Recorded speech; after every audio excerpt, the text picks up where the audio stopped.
नमस्कार दोस्तों, decode exam में आप सभी का स्वागत है। कैसे हैं आप सभी लोग? आई होप आप सभी लोग अच्छे होंगे और अपनी पढ़ाई को बहुत बढ़िया तरीके से कर रहे होंगे। देखिए, आज हम लोग एक नए आर्टिकल के साथ आपके बीच में मौजूद हैं। आर्टिकल दरअसल हमारा क्या है? आर्टिकल है एनीमिया को लेकर के, जिसको हम लोग दरअसल रक्ताल्पता भी बोलते हैं। तो एनीमिया मुक्त भारत के लक्ष्य की बात कही गई है। और ऐसी बात क्यों कही गई है, अभी हाल ही में चर्चा में क्यों है? तो चर्चा में बने रहने का जो इसका कारण है मेन, वो ये है कि हाल ही में एक इंजेक्शन के सफल परीक्षण ने एक ये उम्मीद भारत में जगा दी है दरअसल कि एनीमिया मुक्त भारत का जो लक्ष्य है उसकी पूर्ति बहुत ही जल्द की जा सकती है। अगर हम लोग भारत के परिप्रेक्ष्य में अगर इसकी बात करते हैं कि दरअसल जो भारत द्वारा जो निर्धारित लक्ष्य है, यानी कि कब तक भारत ने जो है एनीमिया मुक्त भारत का लक्ष्य रखा है, तो दरअसल वर्ष 2047 तक जो है एनीमिया मुक्त भारत का लक्ष्य केंद्र सरकार ने निर्धारित किया हुआ है। यह पॉइंट आपके लिए इंपॉर्टेंट है, इसको आप लोग जरा ध्यान से समझने का प्रयास करिएगा। वहीं दूसरी ओर केंद्र सरकार द्वारा वर्ष 2018 में एनीमिया मुक्त भारत की रणनीति बनाई गई थी, यानी कि केंद्र सरकार ने वर्ष 2018 में कहा कि एनीमिया मुक्त भारत का लक्ष्य हमें दरअसल निर्धारित करना है और इसके लिए काफी कुछ सरकारी प्रयास किए गए। तो ये दोनों पॉइंट आपके एग्जाम के लिए क्या है? इंपॉर्टेंट है। ओके, आइए नेक्स्ट हम लोग बढ़ते हैं। अब भारत में अगर एनीमिया की स्थिति की बात की जाए तो दरअसल अगर हम लोग भारत के परिप्रेक्ष्य में बात करते हैं तो भारत में एनीमिया जो बीमारी है अपने आप में, यानी कि जिसको हम लोग रक्ताल्पता बोलते हैं, ये दरअसल एक बहुत ही व्यापक पैमाने पर भारत में फैली हुई है। और इसी को जो है खत्म करने के लिए, यानी कि एनीमिया मुक्त भारत को जो है खत्म करने के लिए भारत सरकार काफी कुछ प्रयास कर रही है। आइए हम लोग देखते हैं कि भारत में इसकी स्थिति किस प्रकार से है। तो पहला पॉइंट आप लोग देख पा रहे होंगे कि आयरन की कमी के कारण सबसे इंपॉर्टेंट पॉइंट है, क्योंकि जो रक्ताल्पता यानी कि जिसको हम लोग एनीमिया बोलते हैं, दरअसल इसका मुख्य कारण जो है वो है आयरन की कमी। और आयरन की कमी के कारण ही दरअसल क्या होता है? एनीमिया नामक रोग होता है। तो आयरन की कमी के कारण भारत का हर तीसरा बच्चा जन्म के समय जो इसका वजन होता है, यानी कि जो इसका वेट होता है, वो क्या होता है? कम होता है। अक्सर आप लोगों ने इसको सुना होगा कि जो गर्भावस्था के दौरान जब बेबी होता है तो उसका जो वेट होता है बच्चे का, वो दरअसल क्या होता है? कम होता है। और इसका सबसे प्रमुख कारण क्या होता है? आयरन की कमी होती है। ध्यान रखिएगा। इसीलिए गर्भावस्था में महिलाओं को दरअसल आयरन की गोलियां जो है दी जाती हैं। ठीक है, चलिए इसके अलावा अगर हम लोग सेकेंड पॉइंट की बात करते हैं तो लगभग 70% यानी कि 70% भारतीय महिलाओं में आयरन, ध्यान रखिएगा पॉइंट, आयरन, जिंक और कैल्शियम तत्वों की कमी पाई जाती है। और इसीलिए भारत सरकार इसके लिए काफी प्रयासरत रहती है कि ताकि गर्भावस्था के दौरान इन जो है तत्वों की पूर्ति जो है महिलाओं को होती रहे। इसके अलावा अगर हम लोग बात करते हैं आगे, तो भारत में प्रसव के दौरान, यानी कि जब डिलीवरी होती है, तो उस समय 20 से 40% यानी कि 20 से 40% क्या होता है? जो मौतें होती हैं वो दरअसल एनीमिया के कारण होती हैं। इंपॉर्टेंट फैक्ट है, आपकी मुख्य परीक्षा के लिए इंपॉर्टेंट हो सकता है। और ये बहुत दुखद स्थिति है कि जो 20 से 40% मौतें हैं वो मात्र और मात्र एनीमिया के कारण, यानी कि प्रसव के दौरान जो है हो जाती हैं। इसके लिए सरकार बहुत चिंतित है और सरकार इसके लिए कार्य लगातार दरअसल कर रही है। इसके अलावा एक इंपॉर्टेंट फैक्ट आपके लिए और इंपॉर्टेंट है, जो कि चिंताजनक भी है, कि भारत में, यानी कि अगर हम लोग पहले पूरी दुनिया की बात करते हैं तो पूरी दुनिया में एनीमिया से होने वाली कुल मौतें, यानी कि वैश्विक पटल पर एनीमिया से जो कुल मौतें होती हैं, उन कुल मौतों में जो आधा हिस्सा है दरअसल वो किसका है? वो भारत में होता है। ये अपने आप में काफी जो है चिंताजनक वाली बात है कि भारत में जो है जो कुल मौतें होती हैं, उन कुल मौतों में जो है भारत का हिस्सा क्या है? आधा है। ठीक, तो ये पॉइंट आप लोग इंपॉर्टेंट है, इसको नोट डाउन कर लीजिएगा। इसके अलावा अगर हम लोग आगे बात करते हैं तो भारत में गर्भवती महिलाएं जो होती हैं सबसे ज्यादा एनीमिया से पीड़ित होती हैं, क्योंकि आयरन, जिंक और कैल्शियम के तत्वों की क्या होती है? इसमें कमी पाई जाती है। किसमें? जो है गर्भवती महिलाएं होती हैं। इसी के लिए जो है भारत सरकार जो है गर्भवती महिलाओं के लिए काफी कुछ कार्यक्रम चलाती है। तो भारत में जो है एनीमिया की ये स्थिति है, इसको आप लोग नोट डाउन कर लीजिएगा। ये आपके मुख्य परीक्षा के लिए जो है क्या है? इंपॉर्टेंट है। ओके, चलिए आगे हम लोग बढ़ते हैं। अब दरअसल देखते हैं कि क्या होता है एनीमिया। तो जैसा कि मैंने आप लोग को पहले ही बताया कि जब आपकी बॉडी में आयरन नामक तत्व की कमी होती है तो यह दरअसल रक्ताल्पता यानी कि एनीमिया का कारण बनता है। इसीलिए आयरन की प्रचुर मात्रा आपके भीतर होनी चाहिए। और अक्सर आप लोगों ने गांव में देखा होगा कि गांव में जब खाना बनता है तो वहां पर जो कढ़ाई होती है वो दरअसल किसकी होती है? आयरन की होती है, लोहे की होती है।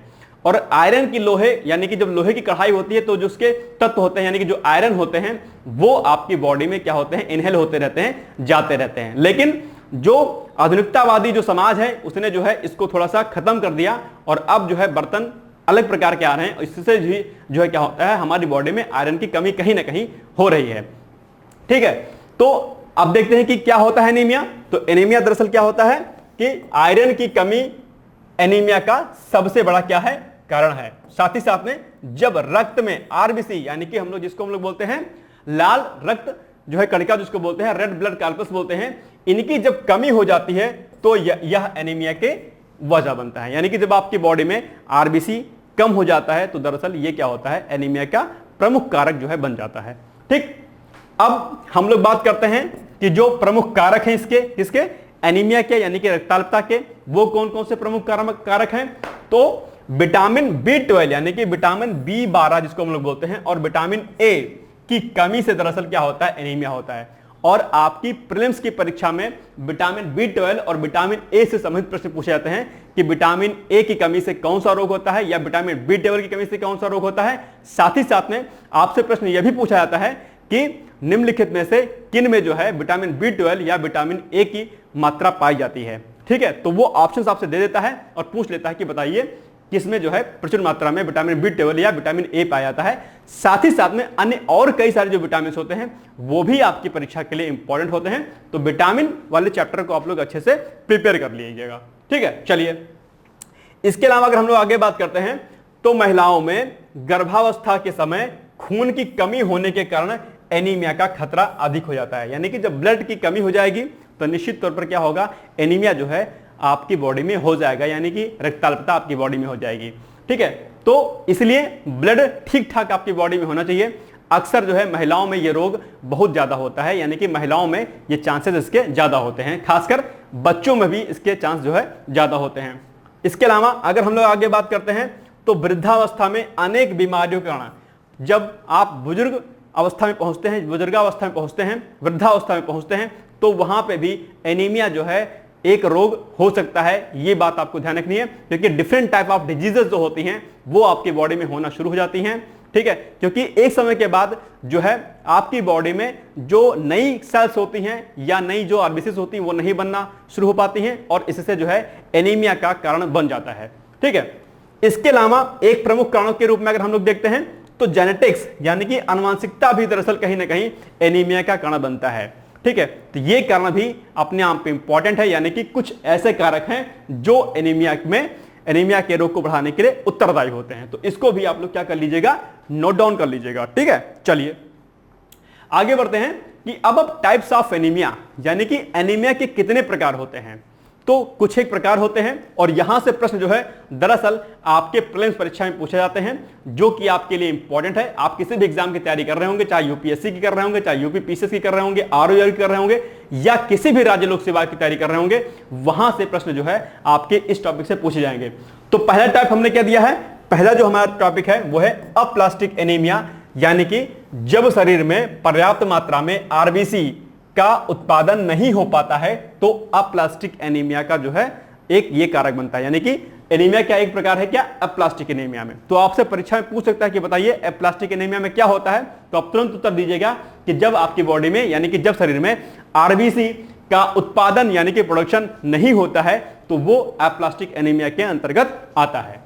दूसरा जो पॉइंट है इसमें वो है आयरन डिफिशियंसी, यानी कि आयरन डिफिशियंसी भी कौन सा प्रकार है? एनीमिया का प्रकार है। और इसमें क्या होता है? इसमें जो है आयरन की कमी हो जाती है। ठीक है, नाम से ही आप लोग देख पा रहे होंगे लिखा हुआ है आयरन डिफिशियंसी, यानी कि जब आपकी बॉडी में आयरन की कमी हो जाती है तब आयरन डिफिशियंसी जो है रोग हो जाता है, यानी कि जो कि एनीमिया का एक प्रकार है। इसके अलावा थैलीसीमिया, ये आपके इंपॉर्टेंट है आपकी परीक्षा के लिए। थैलीसीमिया से अक्सर आपके परीक्षा में प्रश्न पूछा जाता है और थैलेसीमिया का जो मुख्य कारण है वो दरअसल क्या है? जेनेटिक्स है, यानी कि वंशानुगत है।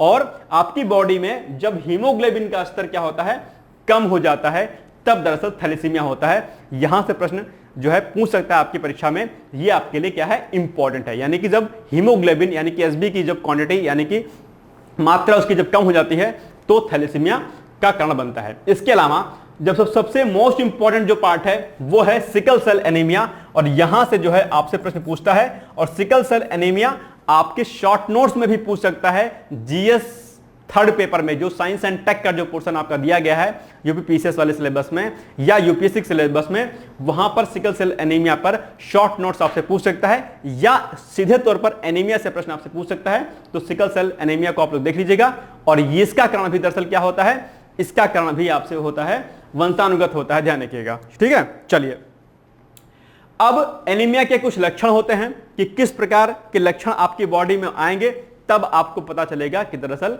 आपको एनीमिया हुआ है या नहीं हुआ है।